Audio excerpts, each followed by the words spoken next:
Hi, Year 11. So, what I thought I was going to, would be a good idea, would be to actually just do the answers to the questions I've asked you to do. So, 19 to 23 from the Essentials textbook. So, if I do them for you, then at least you can have a look at them if you're getting stuck or you need some help. So, I'll do it with some red pen, just to make it nice and clear.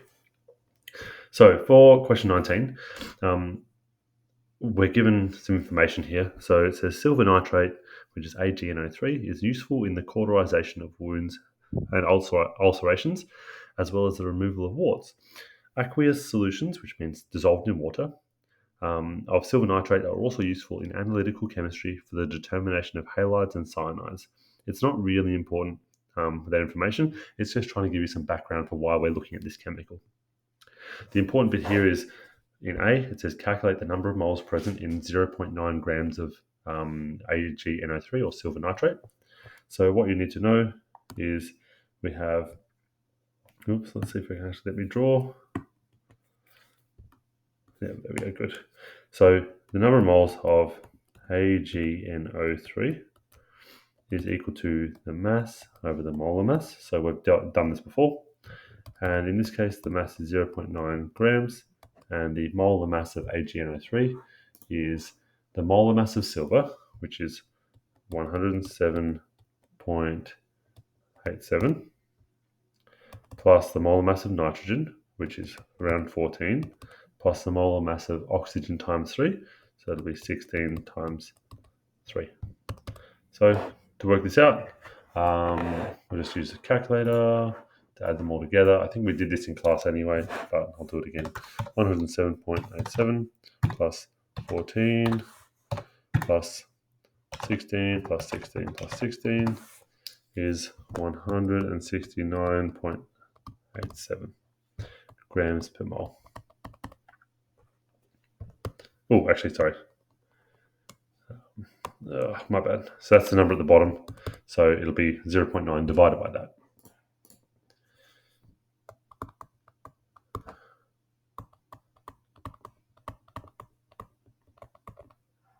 Okay.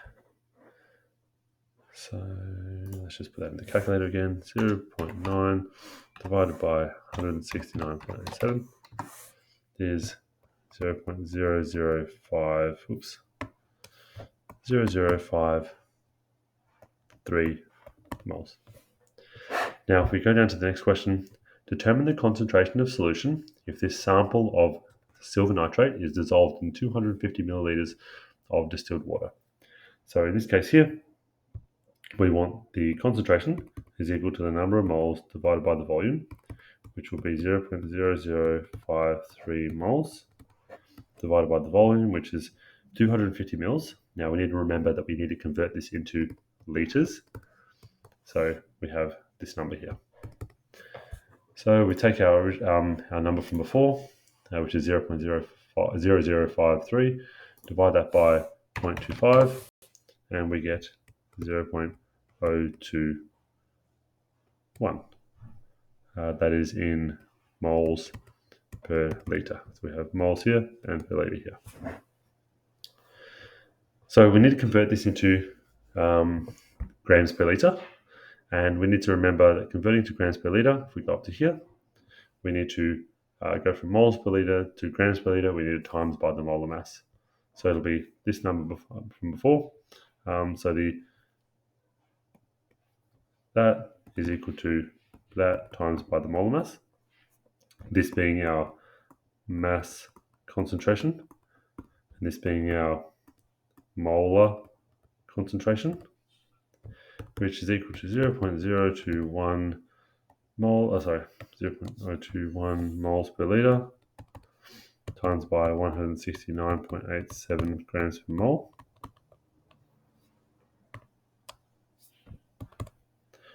And that is equal to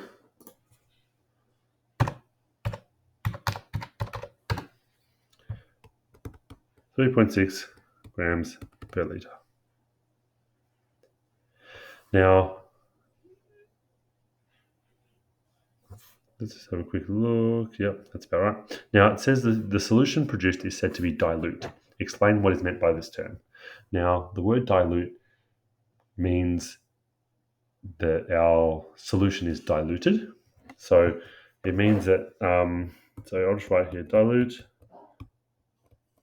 means not much of our solute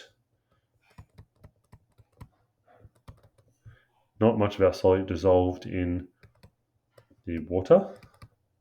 So what I'm going to do is I'm actually going to look up the solubility of silver nitrate.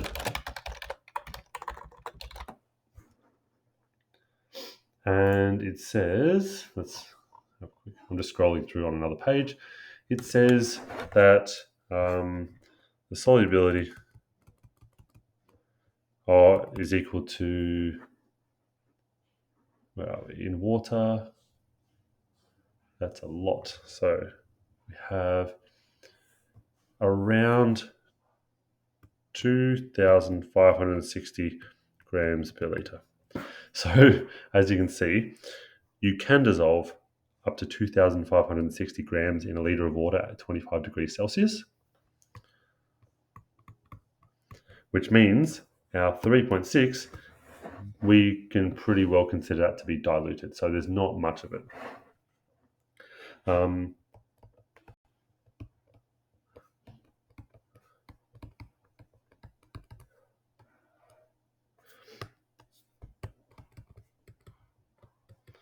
So we can dissolve up to 2,500 grams per litre.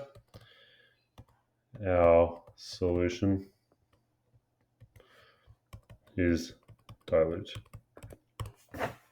Cool. Hopefully that makes sense. Okay, so let's go down to the next question. So question 20. A student conducts an investigation into the salinity levels of the ocean, which arises from the presence of sodium and chloride ions. As part of the study, a solution is prepared to mimic the conditions of seawater. The student dissolves 16 grams of sodium chloride in 500 mils of distilled water. And it says determine the concentration of the student's solution in grams per litre. So this one's nice and easy. You can see that by the fact that it's only 1 mark as well. To find the concentration in grams per litre, that's rho is equal to the mass divided by the volume. The mass in grams and the volume in litres. Oops, let's fix that up. Let's make it look a bit nicer. So the mass in grams is 16 and the volume is 500 mils, which we will convert into litres, giving us 32 grams per litre. Now, you don't need a calculator for this because dividing by 0.5 is the same as timesing by 2. So you're dividing by half is the same as timesing by 2, and that gives us our answer there. It says, using a salinity probe and data logger, the student then tested the salinity of a sample of seawater. It was determined to have a concentration of equal to 3,500 ppm. So we have our concentration in 35,000 ppm, and we need to convert this into moles per litre. So if we scroll up to our table here, we have our sample in ppm, and we need to get to moles per litre. Now, remembering that if you go this way, you'll be timesing by 1,000. Going backwards means you would divide by 1,000. So I'm going to rub this out so I don't leave a mess there. But if I want to go from here to here, I divide by 1,000, and then from here to here, I'll divide by the molar mass. So hopefully we can remember that. So divide by 1,000, then divide by molar mass. So we go divide by 1,000 will equal 35 grams per litre, and then then this way here we divide by the molar mass. Now in this case, the molar mass of our sample, we're talking about sodium chloride, which is NaCl. So the molar mass of NaCl is equal to the molar mass of sodium, which is 22.99, plus the molar mass of chlorine, which is 35.45, and that will give us Let's just put it into a calculator so I don't have to think too much. 58.44 grams per mole. So we need to take our 35 grams and divide it by our molar mass, so 58.44. That will give us a number 0.5989. So 5989 moles per litre. And I'll say that is pretty close to 0.6 moles per litre. So that is our concentration of seawater. So this answer here is our concentration of seawater in moles per litre of sodium chloride. So you can see there are a few steps here. 3 marks will mean something like, doing our first conversion here, then our second conversion, and then having our final answer correct with the right units. Now it says here, state and explain if the student successfully created a solution that mimicked the salinity levels of seawater. So what we need to do is we need to compare the two. So our previous solution, so the student made was 32 grams per litre. Seawater sample was 35 grams per litre. Now I'm using the grams per litre that I calculated before and the grams per litre that I calculated during the calculation of the second part, because if I want to compare them, I need to have the same units. So comparing these two, they're pretty close to each other. The difference between them is 0.3. So if we want to work out the percentage difference, we have the difference divided by the value. Oops, can't spell properly. Times by 100. So in this case, the difference between them is 3 grams per litre. And the seawater we want to compare it to is 35 grams per litre.